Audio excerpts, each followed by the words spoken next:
Imagine this. You're fast asleep when all of a sudden you're awoken. And not by your alarm clock. Your eyes open, and there's a demon sitting on your chest, pinning you down. You try to open your mouth and scream, but no sound comes out. You try to get up and run away, but you realize that you are completely immobilized. The demon is trying to suffocate you, but you can't fight back. You've awoken into your dream, and it's a nightmare. It sounds like a Stephen King movie. But it's actually a medical condition called sleep paralysis, and about half of the population has experienced this strange phenomenon at least once in their life. This panic-inducing episode of coming face-to-face with the creatures from your nightmares can last anywhere from seconds to minutes and may involve visual or auditory hallucinations of an evil spirit or an out-of-body feeling like you're floating. Some have even mistaken sleep paralysis for an encounter with a ghost or an alien abduction. In 1867, Dr. Silas Ware Mitchell was the first medical professional to study sleep paralysis. The subject awakes to consciousness of his environment, but is incapable of moving a muscle. Lying to all appearance still asleep, he is really engaged for a struggle for movement, fraught with acute mental distress. Could he but manage to stir, the spell would vanish instantly. Even though Dr. Mitchell was the first to observe patients in a state of sleep paralysis, it's so common that nearly every culture throughout time has had some kind of paranormal explanation for it. In medieval Europe, you might think that an incubus, a sex-hungry demon in male form, visited you in the night. In Scandinavia, the mare, a damned woman, is responsible for visiting sleepers and sitting on their rib cages.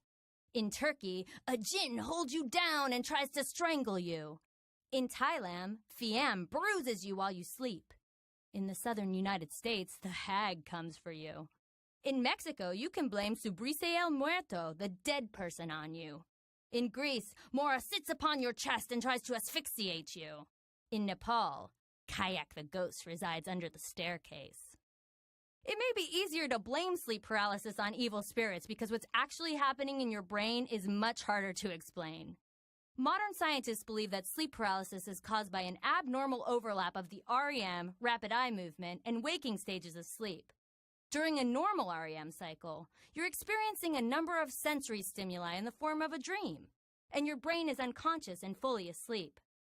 During your dream, special neurotransmitters are released which paralyze almost all of your muscles. That's called REM atonia. It's what keeps you from running in your bed when you're being chased in your dreams. During an episode of sleep paralysis, you're experiencing normal components of REM. You're dreaming and your muscles are paralyzed, only your brain is conscious and wide awake. This is what causes you to imagine that you're having an encounter with a menacing presence.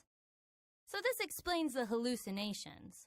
But what about the feelings of panic, strangling, choking, chest pressure that so many people describe? Well, during REM, the function that keeps you from acting out your dreams, REM atonia, also removes voluntary control of your breathing. Your breath becomes more shallow and rapid. You take in more carbon dioxide and experience a small blockage of your airway. During a sleep paralysis episode, a combination of your body's fear response to a perceived attack by an evil creature and your brain being wide awake while your body is in an REM sleep state triggers a response for you to take in more oxygen. That makes you gasp for air, but you can't because REM atonia has removed control of your breath. The struggle for air while your body sleeps creates a perceived sensation of pressure on the chest or suffocation. While a few people experience sleep paralysis regularly, and it may be linked to sleep disorders such as narcolepsy, many who experience an episode of sleep paralysis do so infrequently, perhaps only once in a lifetime. So you can rest easy knowing that an evil entity is not trying to haunt, possess, strangle, or suffocate you. Save that for the horror films.